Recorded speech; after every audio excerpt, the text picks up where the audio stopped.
Hello, everybody. My name is Jared Collins. I also go by Almost Atheist here on YouTube. And today we're going to be discussing one of the most important Jehovah's Witness doctrines, which is the teaching that ancient Jerusalem fell to the Babylonians in 607 BCE. Now, if you're already familiar with JW doctrine, or you currently are or have been a witness, then you know that the 607 belief has been one of the most constantly debated topics online. And there are already some great videos out there that approach this subject from different angles, but having watched those videos for myself, I'm going to be tackling an angle that I don't think has been covered yet and can show that irrefutably there is evidence that conclusively shows which date Jerusalem fell in. So, before we get into the juicy details, I do want to say for the record that I am no longer an active witness, and I also don't share their beliefs. However, I do believe that finding absolute truth is of critical importance, and that's what I intend to do in this video. That's what motivated me to create this. So with that said, there are three things we're going to focus on during this discussion. Number one, we're going to review some highlights from two 2011 Watchtower articles that provide the Jehovah's Witness side of the story and why they believe the correct date for the fall of Jerusalem is 607. Second, we're going to review evidence from secular sources such as Bible scholars, archaeologists, and astronomers to see why they say that 587 is the correct date. And finally, we're going to dive into transcripts of two cuneiform tablets to understand what ancient Babylonians recorded that decisively concludes which date Jerusalem fell in. So we're going to jump right in, and as you can see, I'm here on jw.org, and this is the first of two articles that they wrote to explain why they believe that Jerusalem fell in 607 BCE. Now, I will say here, it starts off with 70 years being mentioned. The most centralized reason for the belief that Jerusalem fell in 607 is because of what the Bible says about 70 years of exile for those who lived in Jerusalem. So historically, it's completely inarguable that Babylon fell to Cyrus in 539 BCE. And it also took about 2 years for the residents of Jerusalem that had been sent to Babylon in exile to return to their homeland. And therefore, in 537, history says that that's when Jerusalem was sufficiently repopulated. So when you take that date of 537 and simply add 70 years, well, you have 607 BCE. So frankly, in a nutshell, that's the first line of reasoning for why Jehovah's Witnesses believe that Jerusalem fell in 607 BCE. Now, I'm not going to read all of these articles because, frankly, if you want to do that, I recommend that you go to the links that will be in the description. I encourage you to read the entirety of these articles for yourself. However, it would be a very long read. I'm not sure how much you'd enjoy it, and I want to just capture the highlights and move on so that we can get to the point of this discussion. But basically, they talk about the 70 years. They talk about when it starts. Historically, and from Watchtower's perspective, there were two sieges of Jerusalem. Both by Nebuchadnezzar. The first time was in 617 BCE by Watchtower's chronology, and then the second siege, when Jerusalem was actually destroyed, was in 607 BCE. So the 70 years started, according to Watchtower, in 607 BCE, otherwise the second siege of Jerusalem. So then the question becomes, when did the 70 years end? And like I already said, 537 would of course be that date according to Watchtower. It's really just simple math if you have 607 as the starting place. Now, what's interesting about this article is it goes on to talk about classical historians and how accurate they were. Now, it mentions two prominent sources. One was a Babylonian priest named Borealis and his original work called the Babylonica. So what was interesting about this is that they basically found a quote from a scholar that said that Berosus really shouldn't be taken as seriously from a historical and historian point of view. So it actually says that there's a lot of flaws that would consider his historical value to be quite questionable, to say the least. The way it puts it here is that in a historian, such flaws would be damning, but then Berosus' purpose was not historical. So this is a line of reasoning using this scholar's quote the Watchtower uses to say, yeah, actually Berosus can't be trusted. Now, mind you, Berosus believed and provides evidence that Jerusalem fell in 587 BCE. That is the correct answer according to any scholar that you ask, according to any research that you do. But Watchtower does not believe it was 587. They believe it was 607. And so therefore, they have assembled reasons why these classical historians cannot be trusted. So secondly, we have the Canon of Ptolemy. And just to read here so that you understand the context, it says, the royal canon of Claudius Ptolemy, a 2nd century CE astronomer, is also used to support the traditional date 587 BCE. Ptolemy's list of kings is considered the backbone of the chronology of ancient history, including the Neo-Babylonian period. So really, in the historical community, a lot of people can put faith in the Canon of Ptolemy because of the fact that it provides a great list of kings, as mentioned here, and that it's astronomically reliable. One quote here that Watchtower uses again to their advantage says, it has long been known that the canon is astronomically reliable, but this does not automatically mean that it is historically dependable. So I thought that was interesting because really astronomy is going to come to our rescue later. We're going to be using astronomical records from the Babylonians to determine which date is correct. Is it 607 BCE or 587 BCE? So I thought it was unique that they would go after astronomical reliability when, as you'll see in the next article, they're going to be using astronomy to come to their aid as well. So unsurprisingly, the rest of the subheading goes on to do really just the same thing. It's discrediting Ptolemy's list. And so the conclusion based on this evidence is the Bible clearly states that there was an exile of 70 years. There is strong evidence, and most scholars agree, that the Jewish exiles were back in their homeland by 537 BCE. Counting back from that year would place Jerusalem's destruction in 607 BCE. Though the classical historians and the Canon of Ptolemy disagree with this date, valid questions can be raised about the accuracy of their writings. Really, those two lines of evidence hardly provide enough proof to overturn the Bible's chronology. However, further questions remain. Is there really no historical evidence to support the Bible-based date of 607 BCE? What evidence is revealed by dateable cuneiform documents, many of which were written by ancient eyewitnesses? We will consider these questions in our next issue. So it was a pretty short and simple article. Frankly, compared to the second article, I did not find it all that interesting, if I'm being honest. But it does just paint a very quick picture of why they believe in 607. And the short answer is that they are just doing simple math based on the Bible. When you go to the second article, I also thought it was interesting just kind of putting the finishing touches on the first one. You know, it says that part 1 established the following points. 1, secular historians say that Jerusalem was destroyed in 587 BCE. 2, Bible chronology indicates that the destruction occurred in 607 BCE. 3, secular historians base their conclusions on the writings of classical historians and on the Canon of Ptolemy. And 4, some writings of classical historians contain significant errors and are not always consistent with the records on clay tablets. Now, the reason this was of note to me is because that second line there, Bible chronology indicates that the destruction occurred in 607 BCE. Frankly, I disagree with that fundamentally. When you open the Bible and read any part of it, you're not going to see straight up the years in which something happened, not this far back.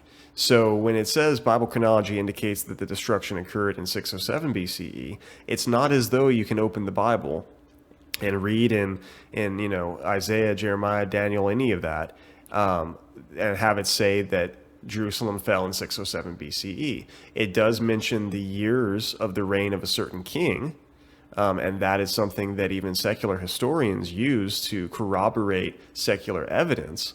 But you cannot read a scripture where it says that Jerusalem fell in 607 BCE. So maybe I'm just, maybe I'm nitpicking here, but it seems to me that the conclusiveness that they use in that sentence just is not, it doesn't hold up.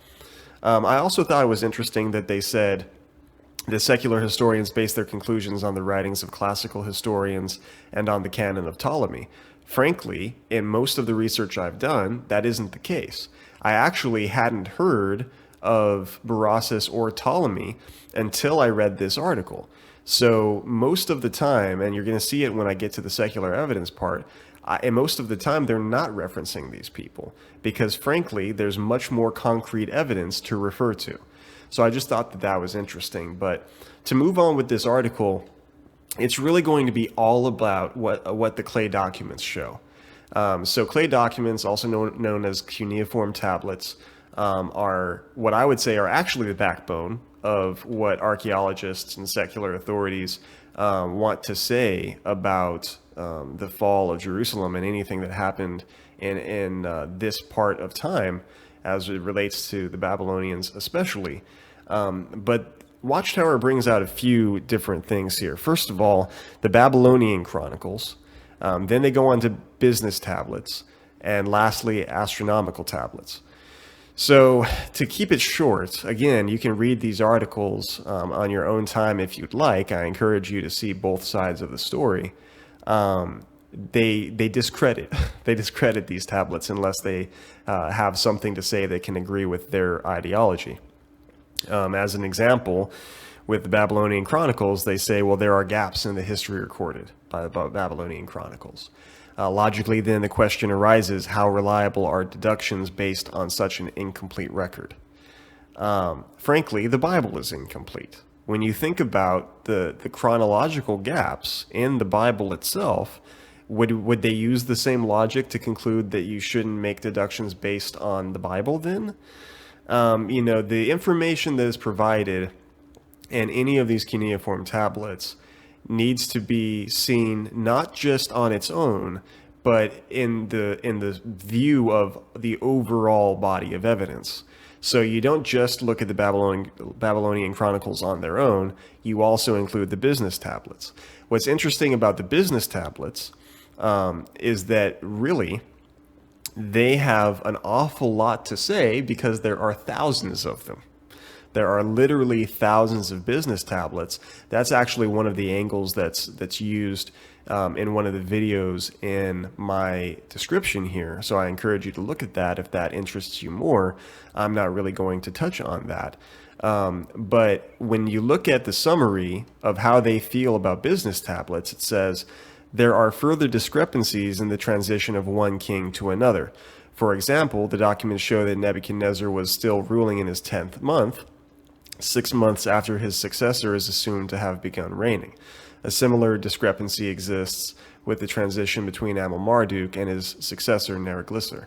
So I thought that this was interesting too, because again, they're mentioning these things pretty much only for the sake of discrediting them. So apparently archaeologists and Bible scholars and any other historian, they don't know what they're talking about. They don't know what they're talking about because there are gaps and there are discrepancies. In truth, although I'm not going to go into every discrepancy here, I have thoroughly vetted these things. And let me just say, frankly, it all makes sense. When you do the research, when you do the math, it all makes sense. I'm not going to get into the particulars of these particular discrepancies because if I did, we would be here forever. But I'm going to move on to the astronomical tablets. So what I thought was interesting here is that they mentioned a very well-known tablet referred to as VAT 4956. So I'm going to read from this line here of what do the documents show. And it says, consider the example of VAT 4956. The opening line of this tablet reads, Year 37 of Nebuchadnezzar, king of Babylon. Thereafter, It contains detailed descriptions of the position of the moon and planets in relation to different stars and constellations. Also included is one lunar eclipse. Scholars say that all these positions occurred in 568-567 BCE, which would make the 18th year of Nebuchadnezzar, when he destroyed Jerusalem, 587 BCE. But do these astronomical references irrefutably point only to the year 568-567 BCE? The tablet mentions a lunar eclipse that was calculated as occurring on the 15th day of the third Babylonian month, Samanu. It is a fact that a lunar eclipse occurred on July 4th Julian calendar of this month during 568 BCE. However, there was also an eclipse 20 years earlier on July 15, 588 BCE. If 588 BCE marked the 37th year of Nebuchadnezzar, then his 18th year would be 607 BCE, the very year indicated by the Bible's chronology for the destruction of Jerusalem. So I'm just going to stop there because otherwise I'll have to read the whole paragraph. And again, you guys can look at that on your own time. But what I thought was interesting about that is, again, they're cherry picking. We're going to have a hands-on portion where we're actually going to calculate a couple of the dates later on. And we'll be addressing specifically the sort of showdown between July 4th and July 15th. Between 568 and 588 BCE. But, here they are referring to a cuneiform tablet to support their argument when business tablets and the Babylonian Chronicles were just about dismissed by them.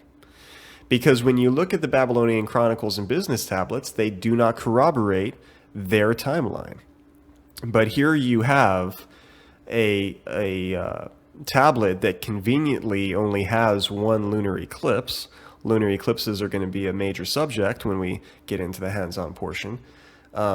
There's, again, conveniently only one lunar eclipse on this tablet, and it just so happens, as luck would have it, there is an eclipse in the same month, July, in both 568 and 588 BCE.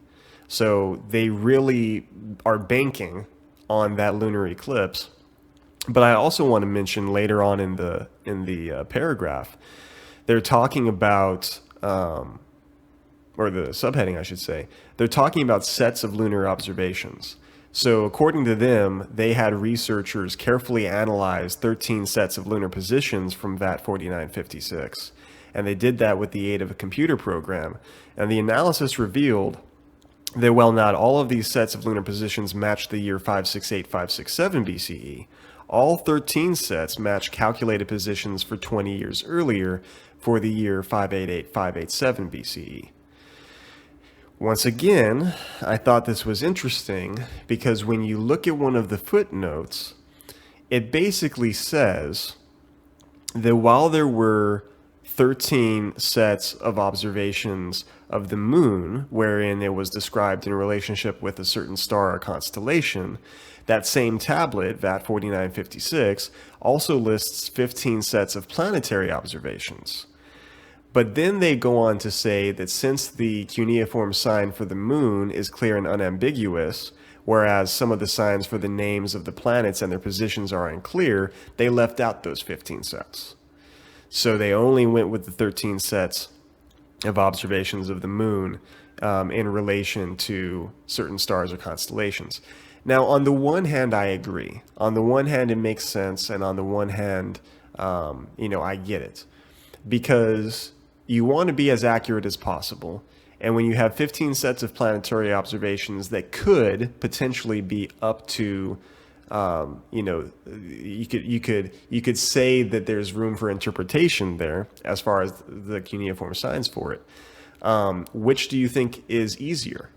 Is it easier to do the 13 sets of lunar observations, or is it easier to do the collective, 28 sets of observations? Well, obviously, it's going to be the 13. So leaving out the 15 kind of makes sense, except we now get a less complete picture. There's a reason that the Babylonians recorded all of these sets of observations. And as you're going to see when we get into the hands-on portion, I don't care about any of this. I'll be very honest. You can feel free to download the software. They mention what software they use here. They use Sky 6.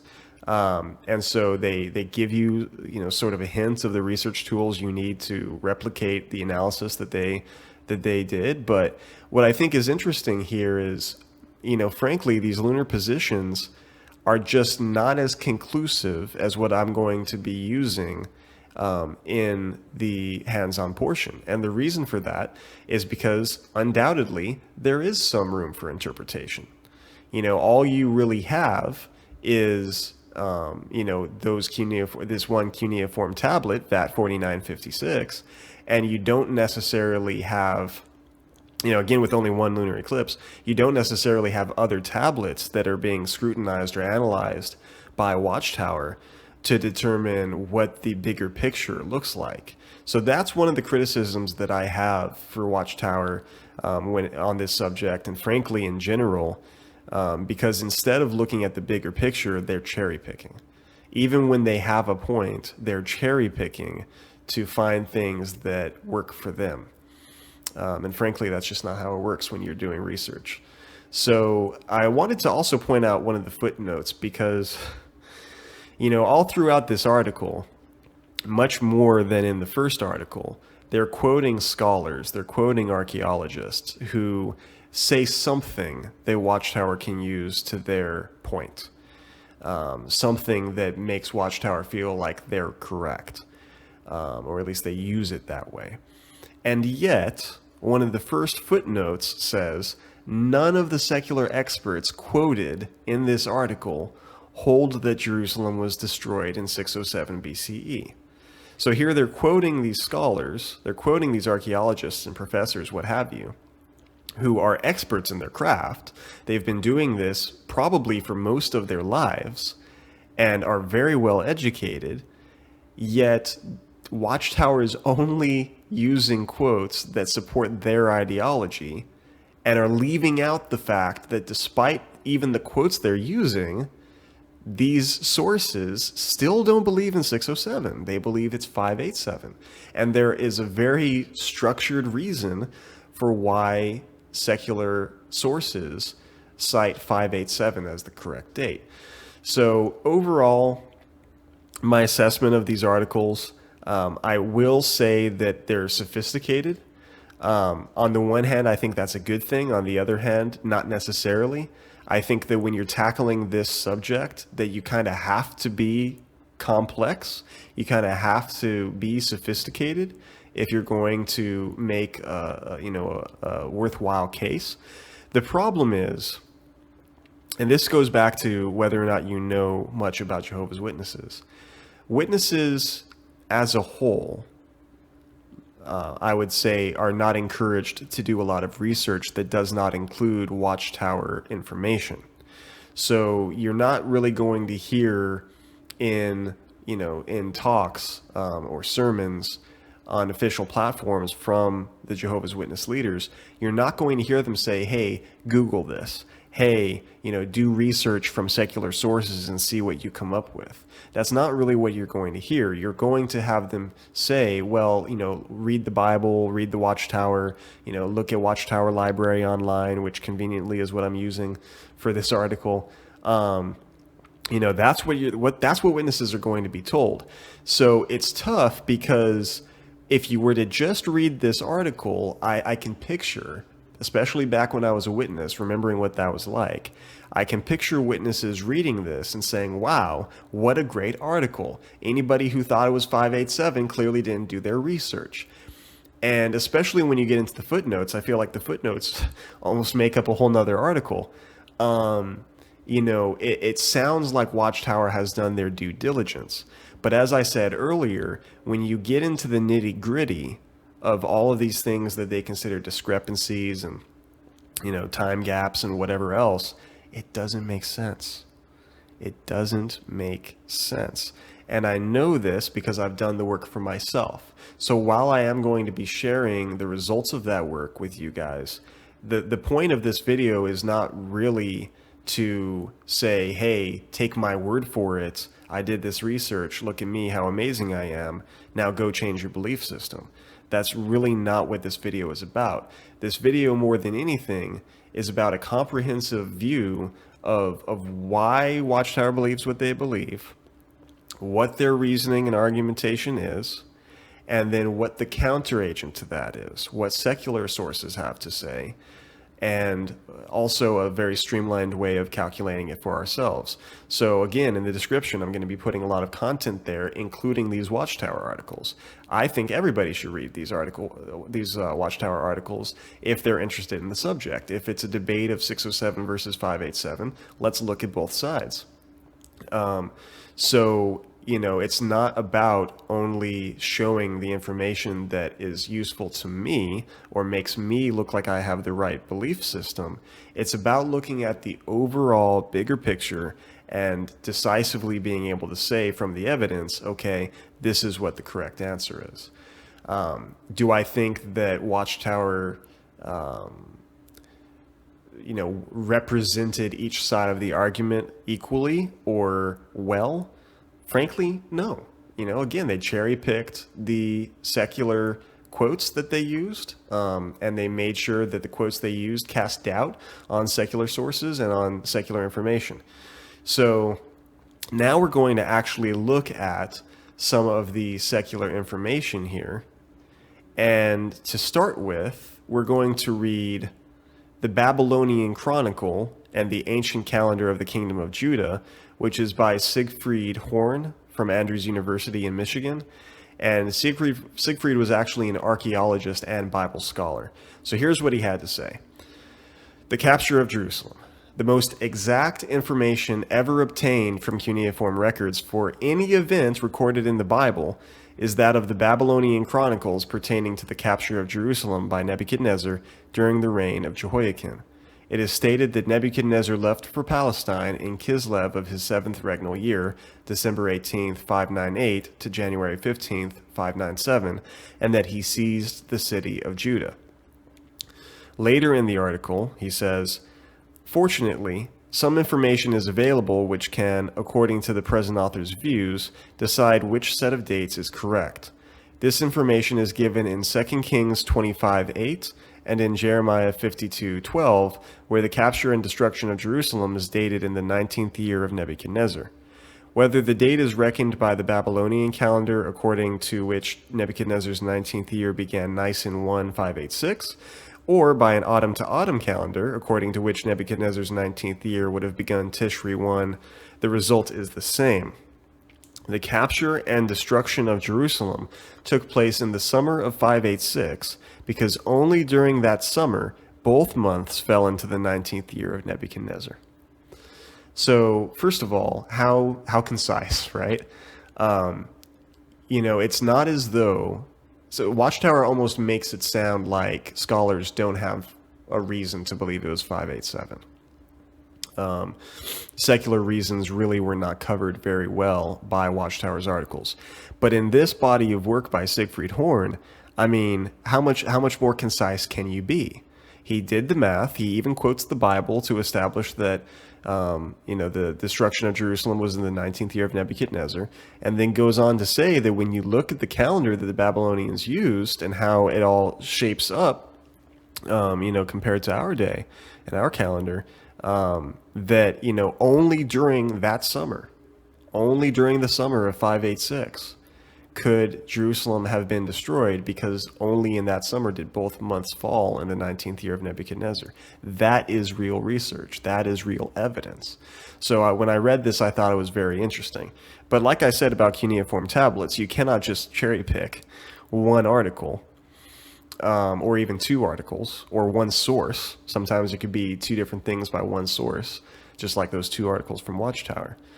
You have to be able to look at other types of information. So the next thing I want to show you is going to be an Oxford academic article. And I thought that this was very interesting because, you know, obviously Oxford's reputation speaks for itself. It goes without saying.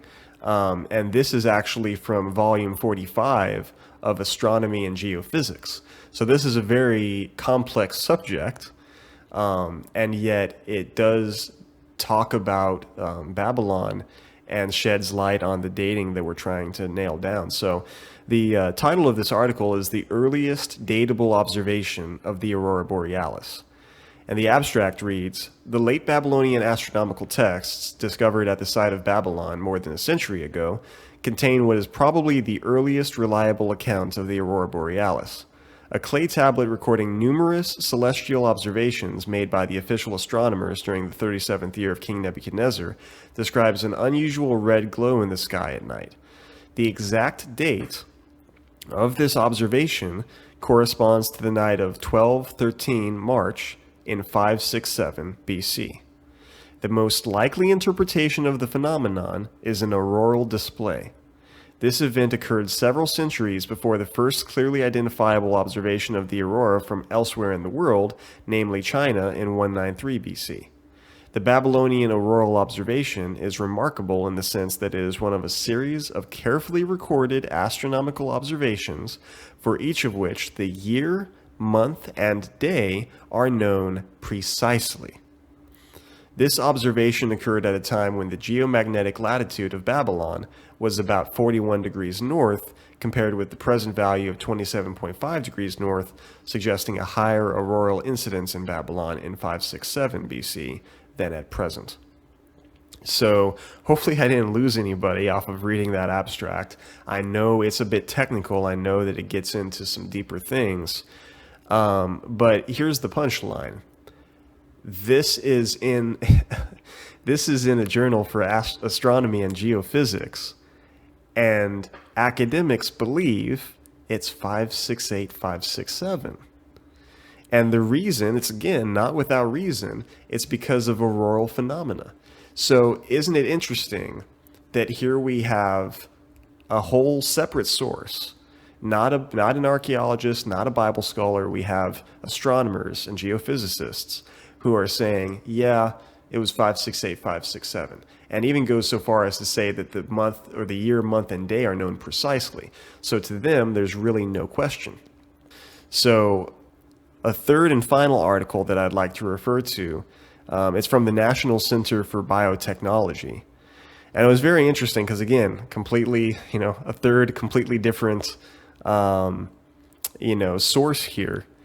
And the title of this article is "Earliest Dateable Records of Aurora-like Phenomena in the Astronomical Diaries from Babylonia." So all I'm going to show you is Table 1. And Table 1 shows on the number 2 line, 567 BCE, auroral display. So this is corroboration.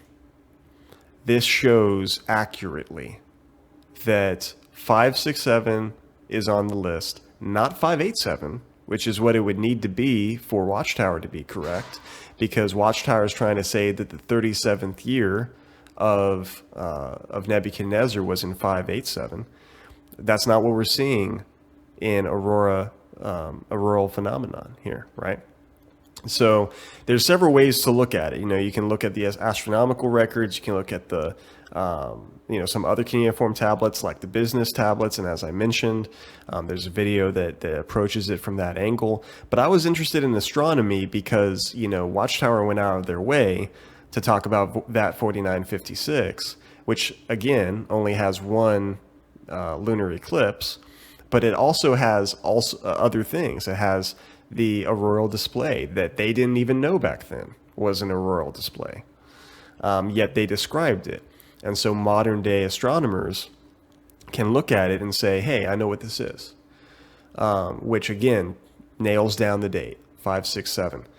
So now what I want to do is actually show on the screen here a table that I've created, something that Watchtower didn't refer to, although they referred to an awful lot of cuneiform tablets if you look at the footnotes in their articles. There was a very important artifact, a very important cuneiform tablet that they did not mention at all. And that tablet is BM 38462. Now, BM, for those of you who care, stands for British Museum. So this is actually a tablet that's in the British Museum. You can go see this if you live around Britain or want to go there. So I thought that was interesting because, you know, even though it's this, I'm sure it's the same for VAT 4956. I can't remember which museum that's in. But if you want to go see this for yourself, you can. It's not just something that you have to take the internet's word for. It exists. It's there. It's real. Well, what's so unique about BM 38462 and the actual transcript, the actual tablet translation is in the description as well, is that it doesn't just talk about year 37. It doesn't just talk about 1 year of Nebuchadnezzar's rule. It actually goes from the first year through at least the 29th year. Now, there are some missing years in between because, unfortunately, the tablet has been damaged. But together with VAT 4956, you have a very conclusive view of the lunar eclipses specifically that took place throughout the years of Nebuchadnezzar's reign. So rather few dates or years, I should say, are left out. And according to the translation of the tablet, I have listed here in this column all of the years and adjacent months that there were lunar eclipses. Now, it's very interesting when you get into some of the finer points of Babylonian astronomy, is that they predicted an awful lot of their eclipses. So, you know, they wouldn't have been able to see all of the eclipses that took place during the year for a variety of reasons, atmospheric interference for one. But the ability to predict was something that they had achieved as well. So there's a good amount of these eclipses that are predicted and accurately, but there are also several that are observed. So you can see that on the translation for BM 38462. When you see omitted, that actually means that it was predicted. Whereas when it describes the eclipse, then it is observed. So what I've done here is I've taken a comparison of the dates of lunar eclipses using NASA charts. So, fun fact, NASA, which of course, you know, living up to their reputation, has a list of 5 millennia worth of lunar eclipses. And of course, they had no interest in archaeology when they did this, I'm sure. You know, they're using whatever mathematical algorithms that they've come up with. And yet, from their hard work, they're able to say with accuracy when lunar eclipses took place in the ancient past. So it's really quite amazing, and it's that kind of you know, astronomical achievement that is why Watchtower could even use certain programs to look at the planetary positions. The problem with planetary positions, and I'd just like to say very quickly before I dive into the details of this, the problem with planetary positions is that it takes a tremendous amount of time to understand you know, the planets, the constellations, what you're actually looking for when you're running these simulations of what the night sky looked like back in ancient Babylon. So even when you're using the software, it's just frankly not easy. What is significantly easier is taking the translation of the tablets and looking at these years and months of lunar eclipses and calculating it using a calculator that I'm going to be showing you momentarily. So this is designed, and I wanted to do this in a video for the sake of showing you guys something that you can do. Don't just take my word for it. You know, frankly, who am I? I'm just another guy on YouTube, right? But I'm going to provide you with the tools to look at this information for yourself and determine what the correct answer is. And thus far, I feel like that's something I haven't quite seen in similar YouTube videos. So without any further ado, there are 2 columns here, as you can see. The first column is going to be assuming that Nebuchadnezzar started reigning in 605 BCE, or 604, depending on how you want to calculate it. Watchtower believes that Nebuchadnezzar started reigning in 624 BCE. And it's also worth saying that when it comes to the lengths of reign of each king for ancient Babylon, Watchtower doesn't dispute the length of reign. So that makes a huge difference, especially when you're looking at the secular evidence for all of it. But again, just suffice it to say that Watchtower believes Nebuchadnezzar started reigning in 624 BCE. Now, the first thing I need to say about this the date range here is that astronomical dating is basically -1 from historical dating. So, for example, if I'm saying that Nebuchadnezzar started reigning in 605, then the astronomical year would be 604.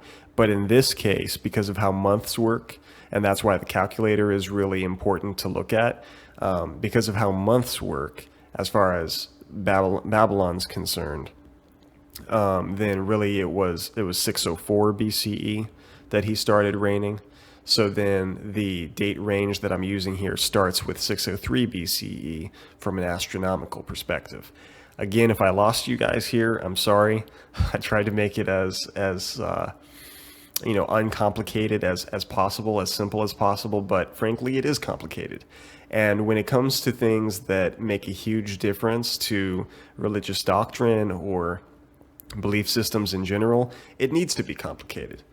But with that said, so for the 603 column, you can see that there's an awful lot of green. Well, the green is all the lunar eclipses that worked based on the translation of the tablet. So everything in these columns for both 603 and 623 are based on what is on the NASA charts. So NASA's saying that in the year 603 that there were lunar eclipses on June 13th, November 7th, and December 6th. Likewise, in 623 BCE, they're saying June 23rd and December 17th. So that's where I'm getting the information for those columns, whereas the dates of lunar eclipses for the Babylonian calendar is coming from the months listed on the translation of the artifact BM 38462. So hopefully I've explained that clearly enough. But the green is what works. The green is what works. The red is what doesn't. Spoiler alert, I'm pretty sure you've determined this just by looking at the screen, but 623 doesn't work. It's pretty much all red. And what's interesting to learn about some of these things is that you can basically get lucky if you have enough occurrences. You can basically get lucky, and it just so happens that there's a lunar eclipse, like in this case. In 620 BCE, there was a lunar eclipse in the 7th month, which incorporates October. So you can get lucky with that. But you have to use the calculator because it was created by archaeologists who understand how things worked as far as the calendrical date range and the conversion of the calendar from Babylonian to Julian and Gregorian. So it's just very interesting when you look at the finer points, you realize you can get lucky. You can accidentally have a date that makes sense for a completely different date range. And that's why you have to look at the overall body of evidence. You cannot just look at one thing and say, look, it supports my argument. So I'm not going to go into too great detail here because frankly, if you want more detail, you can always ask me in the comments. You can message me directly. You can also run the numbers for yourself. But suffice it to say that because of the changes in the Babylonian calendar compared to ours, you have to really, again, use the calculator and look at the date ranges that are listed on the translation of the artifact. So I didn't I didn't want to rely on the translation too heavily as far as the dates were concerned, just because it matters more to compare the months that the Babylonians were saying that they saw eclipses to the list that NASA provided. But if you use that list and don't every now and then refer to what the archaeologists were saying, then you can get lost. You can miss certain things because of the way the months work in the Babylonian calendar. So suffice it to say, the red here on this 603 column is actually just eclipses that happened that the Babylonians missed. So as you can see here, there are no eclipses in red that do not fully agree with what the Babylonians were saying they saw. The Babylonians didn't say, hey, we saw an eclipse on this date, and then it was actually a different date according to NASA. The only thing that you'll see is when NASA was able to say predictively that there was one more eclipse, or even two more or three more eclipses in some cases, than what the Babylonians recorded. So it would be very different if it worked the other way around, right? If the Babylonians said, hey, we observed an eclipse, and NASA didn't have it on the list, then that would throw this evidence into question, right? Then we'd have to do a little bit extra work to understand why there's a discrepancy. But suffice it to say that the Babylonians simply just missed some of the eclipses that took place during these years, probably because they could not see it, right? In other cases, it's possible that they could not predict it because they didn't realize, like in 599, perhaps they didn't realize there was going to be a fourth. None of their eclipse notations here suggest that there would be a fourth, only that there would be a maximum of 3. So when you're predicting eclipses, although again, I'm not an astronomer, I would imagine it's tricky business. So they did get some things wrong, and it might even be a little bit more suspicious if they'd been 100% right. But they weren't 100% right. They had missed out on some eclipses that actually happened according to NASA, but they couldn't see them, they didn't predict them, they weren't on the list.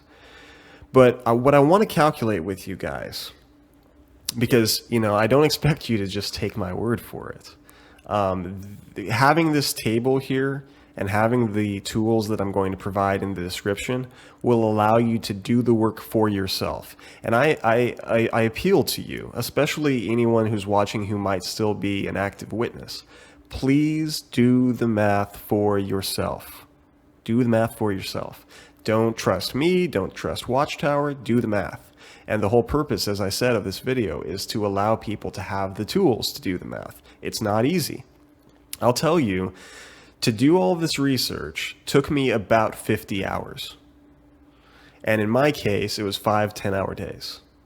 So 50 hours of research. I had no idea that NASA had charts. I had no idea that there were translations of these cuneiform tablets. And I had certainly, especially from reading Watchtower's articles, had no idea that there was BM 38462.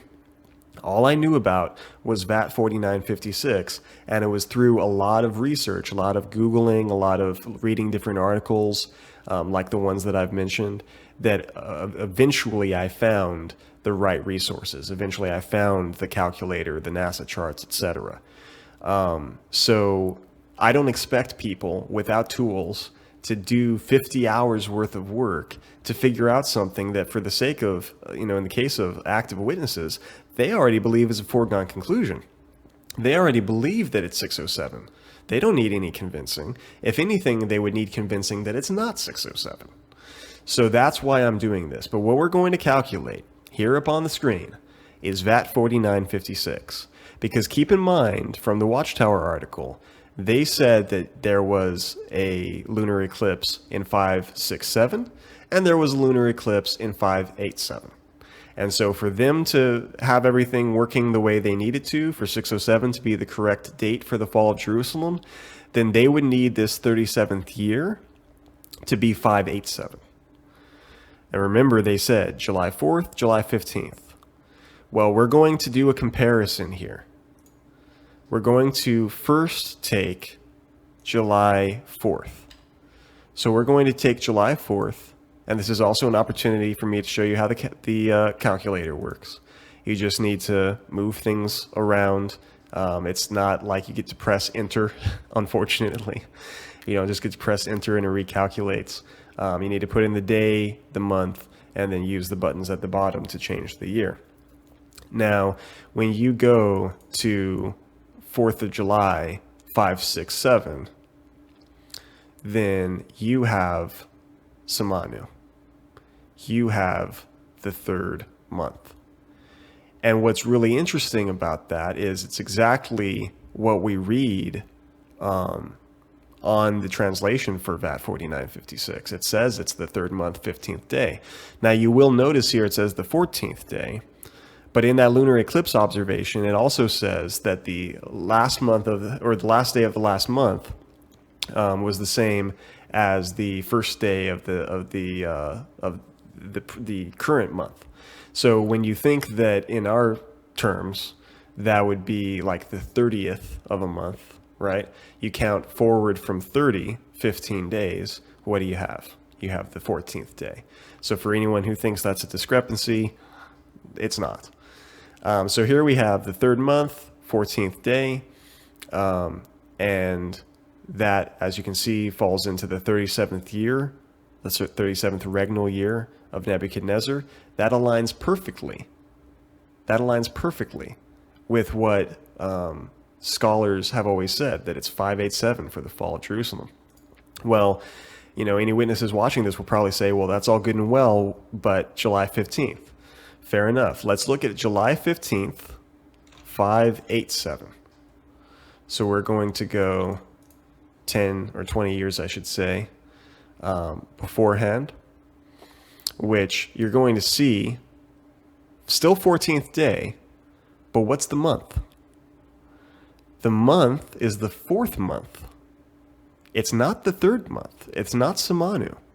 So what's so interesting about this is that Watchtower basically toward the end of their article made it all about the discrepancy of that lunar eclipse and said, well, yeah, you know, sure, there's July 4th in 567, but there's also July 15th in 587. What they failed to realize, or perhaps what they failed to divulge, is that it's the wrong month. You have to use this calculator to see accurately what the month would be back then. So just because it happened to be July 4th and July 15th, it doesn't mean it was actually the same month by Babylonian standards. And so again, you do the math and you see that July 15th doesn't work for 587. It only works for 567. So I promised you irrefutable proof. I promised you that at the end of this, we'd be able to see conclusively which dates are correct. Well, frankly, viewers, this is the proof. And I encourage you to do the math on your own. If I were to sit here and do the math with you, I think you'd be bored, I'd be bored, and it would be a whole nother hour on this video. Frankly, when I did these calculations for myself, it was rough. I can't lie about it. You know, I had to take a lot of breaks. I had to rest because I didn't have all this information collated yet. So I didn't have all the years and months in yet.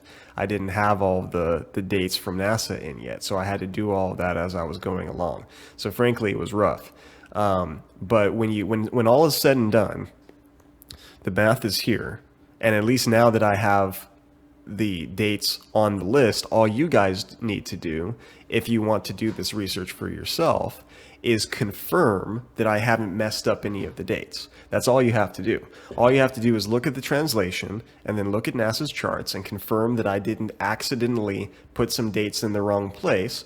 Then you use the calculator, you run the numbers, and you'll see what the truth is. Now, I will say one last thing when it comes to the 623 column. So the thing about this is, because Watchtower says 624 and astronomical dating is -1, I wanted to make sure that there was no confusion that no one could say, well, maybe it actually started in 624 from the astronomical dating, or maybe it started in 622. I wanted to make sure. So I actually did 621 through 626, and I calculated the first 5 lunar eclipses from each of those years. And no matter which way you cut it, viewers, 623, 624, 622, it's not the right date. The only date that works 100% all the way through from year 1 to year 37, as many years as are available for us to calculate, the only one that works is starting in 603. So I thought it was very important to be able to do this video, explain both sides, create a visual aid that allows you guys to see what the calculation really looks like. And I want to say too, because some people, if you're not familiar with Jehovah's Witness doctrine, you might be wondering why this matters so much. Why on earth does this guy or anyone else care about 607 versus 587? Well, frankly, because Jehovah's Witness doctrine needs this date. They need the fall of Jerusalem to be 607 BCE. And the reason is because they calculate from that date using another prophecy in the Bible that they believe has a modern day fulfillment. They need to be able to say that 2,520 years, talking about 7 times, they believe that 2,520 years after 607 comes to 1914 of our Common Era. And the problem with that is that they believe that the last days, as mentioned by Jesus, started in 1914. And since that time, we've been barreling toward what most people would consider an apocalypse, during which, referred to as Armageddon, during which only Jehovah's Witnesses are going to survive. Only Jehovah's Witnesses are going to be seen as righteous and are going to be able to live forever on a paradise earth. That is the Jehovah's Witness teaching. Now, you need 607 for that calculation. When you lose 20 years, which is essentially the reality of the situation, because it's 587, as you've seen, not 607. When you lose 20 years, you lose 1914. 1914 becomes 1934. And nothing interesting happened in 1934. But for 1914, Jehovah's Witnesses used the start of World War I as an anchor point. So when you think about that, a huge part of the religion and a cause for fear for a lot of people inside and outside of the religion, people who may have left or have been around the religion, but either, they don't believe it anymore, they never joined, what have you. It's a cause of fear. It's all based on 607. It's all based on the idea that the last days, as mentioned in the Bible, started in 1914. But when you run the numbers on the first part of the equation, from which Jehovah's Witnesses decide 1914 is the starting point of the last days, when you run the numbers on 607 BCE, it is demonstrably false. I didn't make it up. I didn't tweak the numbers. It is clearly shown here. And I wanted to know, I'll leave you guys with this because this is really the end of the video.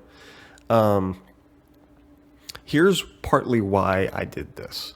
Number one, above all else, I care about truth. When you're in the Jehovah's Witness religion, it's referred to internally as the truth. So witnesses will say to one another, oh, I've been in the truth since ... And then they say whenever they started becoming a witness. So there's this idea that every Jehovah's Witness teaching, everything in the Bible, every doctrine is true, that it's accurate, that it happened. That is not what we see when we do the math. But because you're taught that, and I grew up as a witness, you start to feel fear when things aren't going very well. When you start to see things happening in the world, people who may have never been a witness might say, oh, well, a pandemic is normal. It's happened many times before. In fact, this pandemic isn't as bad as previous pandemics, thankfully. When you see war, you may say, well, war has always been a part of human history. When you see famine, food shortages, then you may say, oh, well, this happens when improper planning comes into play. And that's a very reasonable response. But when you grow up as a Jehovah's Witness, or when you become a Jehovah's Witness, it's never just war or food shortages or pandemics or earthquakes. It's never just these things. These are not just a natural part of life. These are, in fact, a sign of the last days. And to quote a leader of the Jehovah's Witnesses, we're not just in the last days. We're in the final part of the last days, shortly before the last day of the last days. Well, for Jehovah's Witnesses, that's a cause for rejoicing. They think that's great. They think that their salvation is near. But for people who aren't Jehovah's Witnesses, or in my case, as somebody who left and still has family that are witnesses, the feeling for me, if they were right, would be, oh my God, I'm going to die. And I'm not just going to die in my sleep of natural causes. I'm going to die in terrible ways that very recently Jehovah's Witness leaders have explained as being, eaten by maggots, at least illustratively, and they rejoice in that. I can't rejoice in that. I needed to know, do I have the truth? Did I do the right thing by leaving, or should I go back? Should I rejoin the Jehovah's Witness religion on the premise that they do have the truth and I need to listen to them? So I did this research. And Babylon is one of many things that I researched, but this is what I wanted to make a video about. It's not true. 607 isn't true. At least on this topic, they do not have the truth. And as I said, without 607, no 1914, no 1914, no last days, no fear. So I want to say to anyone who's watching that found this video helpful, please do the math. Do it for yourself in the name of finding out the truth. Do your research. And I'll also be here to tell you, this is only the beginning. If you truly start on the path of doing research about Jehovah's Witness doctrines, or perhaps doctrines from another part of, another religion, then it's going to be a long road to walk. But it's rewarding, because the aftermath for me is that I'm free. I'm not just free of fear, which is a huge part for me, but I'm free to discuss a topic like this with knowledge. I understand now. I get it. And I can provide these tools for others so that anyone who has been facing what I've been facing can do the same math, come to the same conclusion, and hopefully feel equally free from fear. So viewers, if you stayed with it this long, thank you very much. I tried to make it as clear and concise as possible, while also letting it be sophisticated and covering the subject from multiple angles. But I appreciate it very much. If you want, feel free to like or comment on the video. I'd love to hear your thoughts. And depending on the response to this video, I might get into similar topics and tackle some other doctrines of the Jehovah's Witness religion. But until then, enjoy your day, stay happy, stay healthy, and I'll catch you in the next video.